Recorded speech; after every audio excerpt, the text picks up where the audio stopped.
that this album was the first one without your friends. So how was it to do with it? Yeah, it was different, definitely different than the other two albums. Although each album kind of is its own different experience. But I when I first started making songs for this album, I was like writing songs by myself, and I was trying like loads of different producers and songwriters, and I didn't really know like what direction I wanted to take. And then I ended up going back to someone I worked with. We all worked with together on Communion, Mark Ralph, and so I still had collaborators, you know what I mean? And so like that was such a good. It was good to like work with someone who really like understood me and like helped me kind of get this new vision together. So yeah, it was definitely a process, but I had so much fun in the studio. Like it was really my escape during the whole kind of like lockdown period. Like at first it was hard, but then like once I got into it, I loved going to the studio and just like having fun. And so that's what I was like, okay, well the record's got to be like that, you know. Yeah, talking about collaboration, how comes that you did work with Kylie? I mean, I've been wanting to work with Kylie since I was like 7 years old. And our paths have crossed a few times over the years. We've played on, you know, we've supported her, and we've been on similar lineups and things like that. And when we put Starstruck out early in the year, I just thought it would be amazing to have someone like her on a remix of it. She was like so we were like, well, let's just ask her. I can't believe she said yes. And then so we did that, and then it was like one thing led to another, and she asked if she, you know, if I was up for doing another song with her, and I was like, of course, you know, like this is such a dream come true. It was just it's crazy. Yeah. 179 people complained that you were too sexy during the BBC New Year performance. So what do you think about these reactions? I mean, I love it, obviously. It's tough to be this sexy, is basically what I'm saying. I really, I mean, I guess I wasn't completely surprised, but I'm still shocked that somebody really took the time to make an official complaint about a entertainment show that was on at midnight. But I think it says, you know, a bit more about the sort of times we live in, and how like anything people see on TV or anything is sort of used to like support some sort of weird position they have on like the culture war, or like, you know, woke culture's gone too far. So I think, you know, it's part of that, but I kind of think I see it as a job well done if I've upset some homophobes.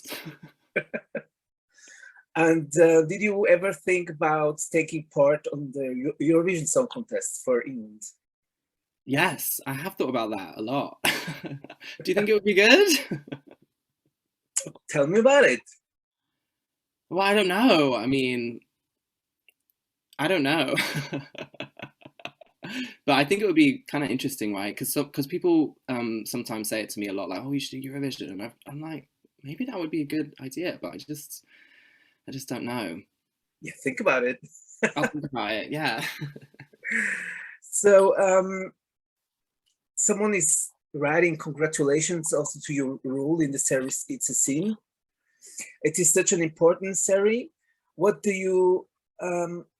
did this role mean to you, and how was it for you to play this role about a very hard topic like HIV/AIDS in the 80s? Yeah, it was such a privilege, I guess, to play Richie in It's a Sin. I immediately felt like I understood this character when I first read the script, and it was such an amazing, I can't describe the experience of first reading the script, where you go, oh my God, I understand these characters in a way that like I never see, you know, characters like this on TV who are so complicated, and, you know, they're so like beautifully written. And Richie, I like really fell in love with.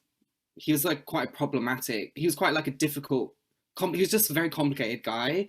And the chance to play like a role like that, like, you know, I didn't act as an actor, you could, you know, I knew I could have waited my entire career and never had a role as good as that. So I was just like, wow, I really want to do this justice. And this story is so important, because it's just really about a time which it is still so misunderstood, or, you know, there is still so much stigma around HIV and AIDS and a lot of misunderstanding. And I had a lot of that too. So yeah, so just doing it really had a profound like impact on me, and I just loved it because Richie was like had such a lust for life, and he had like a great group of friends, and I was like I made friends in real life, you know, with all these people who I just like, we got to hang out and make this TV show. So it was just, yeah, it was good time, great time.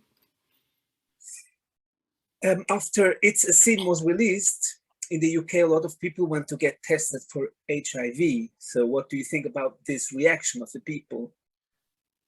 It's amazing. I was so, you know, to see that real world kind of impact of a show, like, you know, like, it just goes to show how powerful a story can be. And I think one of the most kind of like powerful things to come from it is people kind of choosing to look after their health, and in a way, like, you know, just ordering a test, it's easy to do, but it can be really hard to do at the same time, you know. So if we're able to kind of like break down a bit of that barrier for people, or, you know, I think that's just, you know, I'm so happy to have been a part of that, you know. The classic number of tracks in an album is normally like 9 or 10 when you're going to do like a LP, you know. But you have like 15 plus one, I think. So how, if you want to do an LP, how are you going to do it with so many songs? I know. Well, I just loved all the songs, I've got to be honest. Those were so I was like, they've got to go on. They've just got to go on, you know. It's funny, it's hard to like know when to finish, like when to stop. So, but So there could have been more than this. they could have, exactly, but I had to stop. I had to stop. So how is your future regarding tour and stage and all that? Because we still have this situation with Corona. Yes. Well, as of this moment, I'm still planning to do some touring playing some festivals this year in Europe, hopefully, if it all goes ahead, and the UK, and doing a tour in the UK as well. And beyond that, I think we all just have our fingers crossed. If we can do it, we'll do it. So it's sort of like watch this space, I guess, like that, like everything.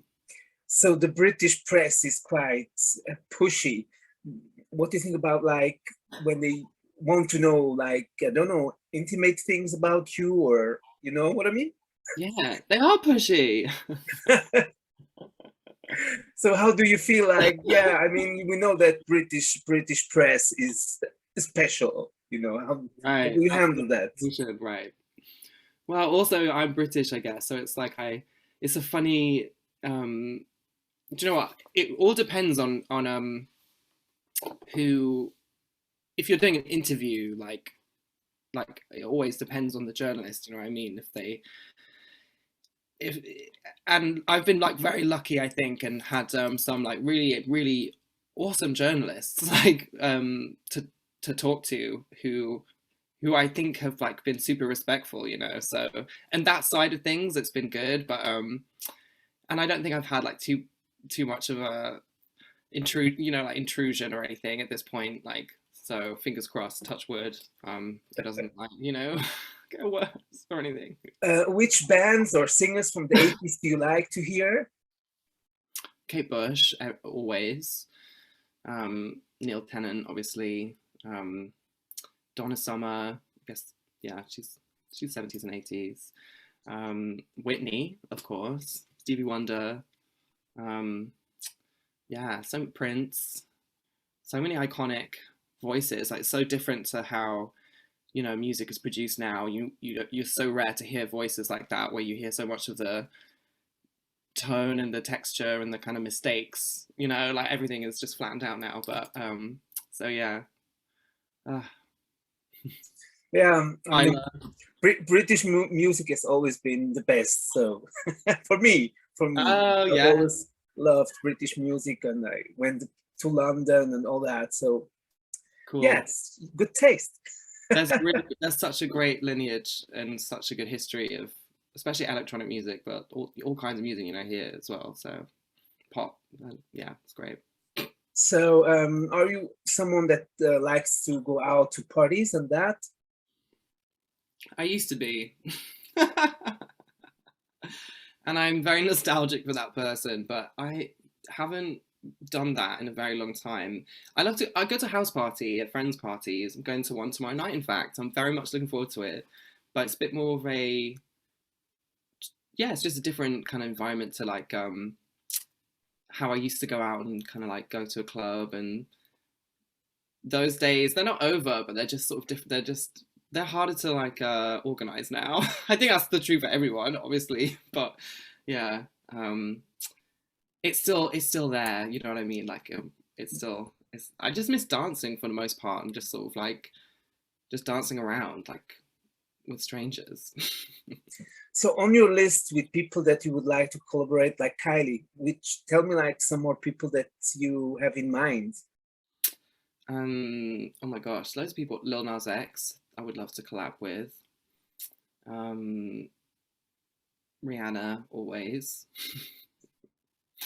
I love Perfume Genius, and I love a rapper called Cakes to Killer. I think he's really amazing. Um, yeah, but it's hard to top Kylie. You know what I mean? Yeah, that's true. That's true.